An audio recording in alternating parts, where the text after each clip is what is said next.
Welcome to Ping 24 Updates. Subscribe my channel and press the bell icon for more updates. Good evening. Tonight on Global Crossroads, we're live from Manila, where tensions in the South China Sea have erupted again. This time, a Philippine supply vessel faced off with the Chinese Coast Guard near 2nd Thomas Shoal, water cannons fired, and diplomatic tempers flared. At the heart of this crisis, China's sweeping claim over nearly the entire sea, clashing with international law and the sovereignty of its neighbors. Manila, backed by a growing coalition, is pushing back harder than ever. We'll break down the history, the legal arguments, and the global stakes, freedom of navigation, the future of international law, and whether a peaceful resolution is still possible. Stay with us. Welcome back. Today, we find ourselves at the heart of a pivotal moment in international diplomacy. We're at the Manila Dialogue, a gathering that brings together voices from across the globe to address one of the most pressing issues of our time. Here, hope and tension hang in the air, as delegates weigh the possibilities of peace against the risks of escalation. Our distinguished panel features Dr. Evelyn Reed, a renowned international maritime law expert, Professor Chen Wei, a respected historian from Peking University, and Admiral Mike Wallace, former commander of the U.S. Pacific Command, each bringing unique perspectives to the table. Dr. Reed emphasizes that the dialogue's core mission is to pull the conversation back from the brink of confrontation. It's a forum designed to reinforce the importance of international law, especially the United Nations Convention on the Law of the Sea, or UNCLOS, as the only viable path to lasting peace and stability in the region. For the Philippines, this is about more than a territorial dispute. They want to show the world that the stakes extend far beyond their shores. It's a global concern, touching on freedom of navigation, the security of vital shipping lanes, and the broader question of regional stability. Professor Chen explains that, for China, the dialogue is an opportunity to clarify their position and address what they see as persistent Western misunderstandings.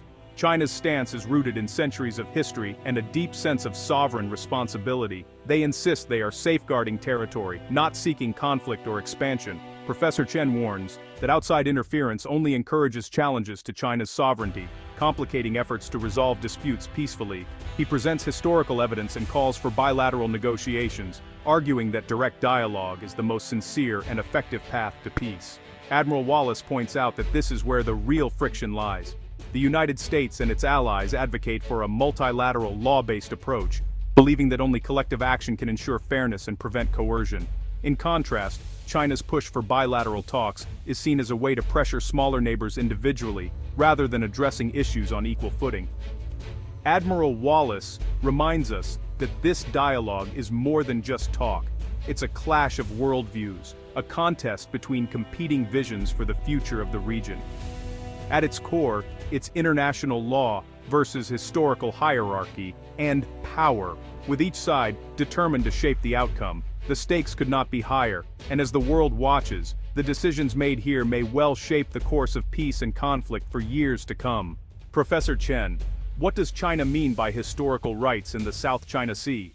Professor Chen, our claim stretches back over 2,000 years, to the Han Dynasty. Ancient texts, maps and records show Chinese fishermen naming and using these islands for centuries. Professor Chen, after World War II, the Republic of China formally incorporated these islands. The People's Republic inherited this sovereignty. Professor Chen, our claim is holistic. Sovereignty over islands, adjacent waters, and resource rights, predating modern legal concepts like the EEZ. Professor Chen, archaeological finds and family records show a living history. When others occupied our islands in the 1970s, they violated our sovereignty. Professor Chen, our actions today restore historical reality and defend national dignity. A powerful narrative, but how does it stand up to legal scrutiny? Transition to next scene. Dr. Reed, how do you respond to China's historical argument? Dr. Reed, the idea that discovery and naming grant sovereignty is a modern concept, retroactively applied. Ancient records are vague. Many nations fish these waters. Dr. Reed, there's no evidence of China exercising exclusive control until the 20th century. Sporadic fishing doesn't equal state authority. Dr. Reed, the 2016 Hague Tribunal found no legal basis for China's sweeping claims. UNCLOS supersedes any vague historical rights. Dr. Reed, ancient maps are stylized, not precise. For centuries, China's southernmost point was Hainan Island. Dr. Reed, Even if some historical presence existed, international law is clear. UNCLOS extinguishes pre-existing historical rights in another country's EEZ. Dr. Reed, by ratifying UNCLOS, China agreed to these rules. It can't cherry-pick. The law, not history, defines today's maritime rights. Transition to next scene. Admiral Wallace, can you tell us if the name South China Sea or the 9-dash line holds any legal significance or weight in international law? Admiral Wallace, the term South China Sea is merely a geographic label, not a declaration of ownership, similar to how the Indian Ocean isn't claimed by India, despite its name.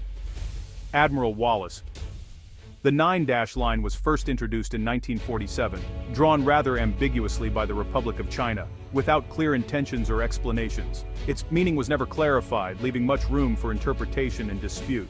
Admiral Wallace, the People's Republic of China later adopted this line, but for decades China has kept its meaning intentionally vague, asserting maximalist claims without providing a solid legal defense. Admiral Wallace, in 2016, an international tribunal found no legal basis for the 9-dash line or any historical rights within it, challenging China's assertions. It's a modern invention, not an ancient artifact, despite claims suggesting otherwise. Admiral Wallace, the line is less than 80 years old, crafted by a government department, not the result of centuries of historical use or tradition.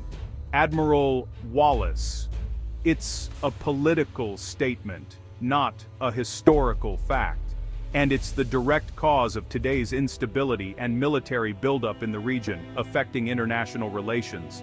The 9-dash line is the cartographic symbol of modern ambition, not ancient entitlement, representing a contentious issue in global geopolitics.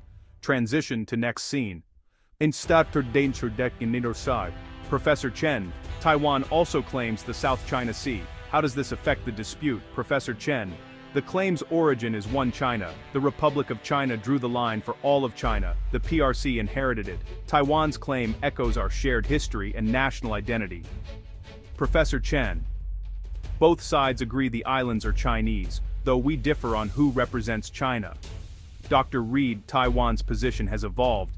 It now focuses on the islands, not the entire sea, and insists on international law, including UNCLOS. Dr. Reed, Taiwan occupies Taiping Island and highlights peaceful presence and scientific research, not militarization. Dr. Reed, while the historical root is shared, Taiwan's rhetoric and actions are far less aggressive than Beijing's. Taiwan's approach contrasts sharply with China's, showing how history can be interpreted and acted on very differently. Transition to next scene. Dr. Reed, why is UNCLOS so important in this dispute? Dr. Reed, UNCLOS is the constitution for the oceans, replacing conflicting national claims with a universal legal framework. Dr. Reed, it defines territorial seas and EEZs, giving coastal states exclusive rights to resources up to 200 nautical miles. Dr. Reed, UNCLOS was designed to resolve disputes from vague historical assertions. When China ratified it, any historical rights in other countries' EEZs were extinguished. Dr. Reed, the 2016 tribunal confirmed this. China's claims within other EEZs violate UNCLOS. Dr. Reed, China can't enjoy UNCLOS rights while making incompatible claims. Dr. Reed, this isn't just about islands. It's about whether the world is governed by law or by power and historical revisionism. The legal order is at stake, not just territory. Transition to next scene. Admiral Wallace, what are the real-world consequences of China's actions? Admiral Wallace, China's strategy is incremental, salami slicing. It starts with fishing boats, then Coast Guard, then artificial islands with runways and missiles. Admiral Wallace, Mischief Reef and Scarborough Shoal are prime examples. Features inside the Philippines' EEZ, now militarized or blockaded. Admiral Wallace, the next likely target is Second Thomas Shoal, where China is trying to starve out Philippine Marines. Admiral Wallace, the end game is military dominance within the 9-dash line, controlling vital shipping lanes and intimidating neighbors. Admiral Wallace, each artificial island extends China's power projection, fundamentally altering Indo-Pacific security. The region's stability and global trade hang in the balance. Transition to next scene. Final thoughts. Professor Chen, what's truly at stake for China as these maritime disputes continue to unfold? Professor Chen, our sovereignty and territorial integrity are non-negotiable. This is about national dignity, restoring our rightful place in the world, and reversing the humiliations of the past. For China, these waters are not just lines on a map, they are a symbol of our history, our pride, and our future security. Peace is possible, but only through direct negotiation, mutual understanding, and respect for our unique history. Dialogue, not confrontation, is the only way forward. Admiral Wallace, from your perspective, what are the strategic stakes for the region and the world? Admiral Wallace, the future of a free and open Indo-Pacific is on the line. These waters are vital for global trade, security, and the balance of power. If we allow unilateral actions to go unchecked, the consequences will ripple far beyond Asia.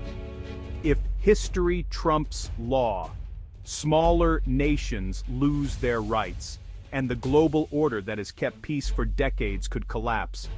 The stakes are nothing less than the rules that govern our world. The world must stand united for international law, or risk a future where might makes right. Dr. Reed, why is it essential that law override history in these disputes? Dr. Reed, history is subjective. Law is agreed upon by the international community. Law provides a common framework, while history can be interpreted in countless ways. If disputes are settled by competing histories, conflict is endless, and peace remains out of reach. Only law can offer a path to resolution. UNCLOS offers stability and certainty, setting clear rules for all nations, big or small. The rule of law is the only path to lasting peace and shared prosperity in these contested waters. Dr. Reed, allowing one country's narrative to override law threatens global stability and undermines decades of progress. We must choose law over the most powerful storyteller, or risk a world where the strong dictate to the weak. The South China Sea is a test for the world. Will we uphold law or yield to power, choose stability or descend into chaos? The choice we make here will echo far beyond these waters, shaping the future of international order for generations to come. End.